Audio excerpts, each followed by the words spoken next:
ನಾನು ನಿಮ್ಗೆ ಫೋನ್ ಮಾಡೋಣ ಅನ್ಕೊಂಡೆ. ಡಾಕ್ಟರ್ ಈಗ ತಾನೇ ಬಂದು ಅಪ್ಪನ ಆರೋಗ್ಯದಾಗೆ ಚೇತರಿಗೆ ಕಾಣಿಸ್ತದೆ ಅಂತ ಹೇಳಿದ್ರು.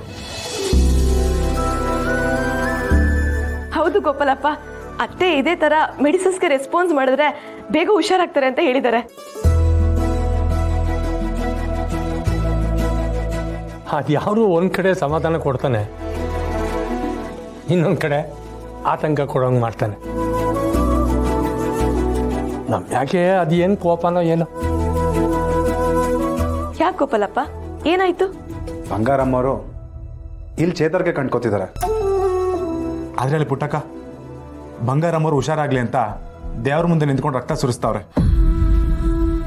ರೈ ಏನ್ ಹೇಳ್ತಿದ್ಯಾ?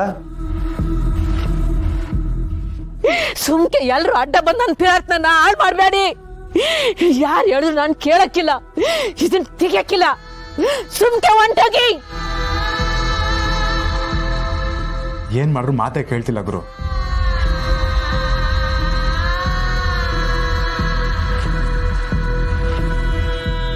ಇದೆಲ್ಲ ಪುಟ್ಟವನ್ ಪೂಜೆ ಫಲ ರೀ.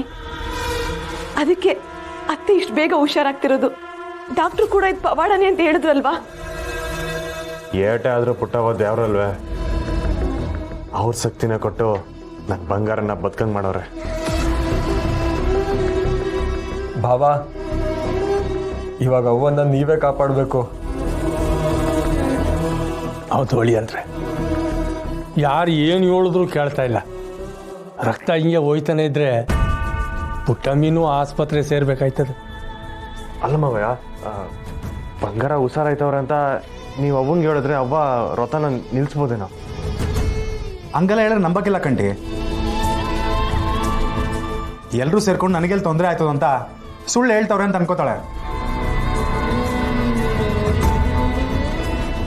ನಮ್ಮ ಅತ್ತೆ ಜೀವನ ಉಳಿಸ್ತಿರೋ ಪುಟ್ಟವನ್ಗೆ ಯಾವುದೇ ತೊಂದರೆ ಆಗ್ಬಾರ್ದು ರೀ.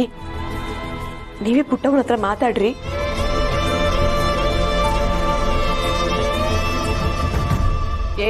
ಬಿಡಮ್ಮ, ಬಿಡು, ಬಿಡು, ಬಿಡು ತೆಗೆ.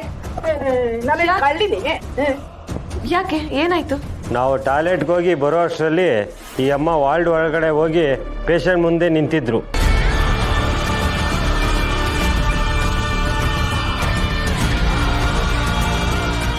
ನೀನು ಯಾಕೆ ಒಳಗಡೆ ಹೋಗಿದ್ದೆ ನಂಜಮ್ಮ?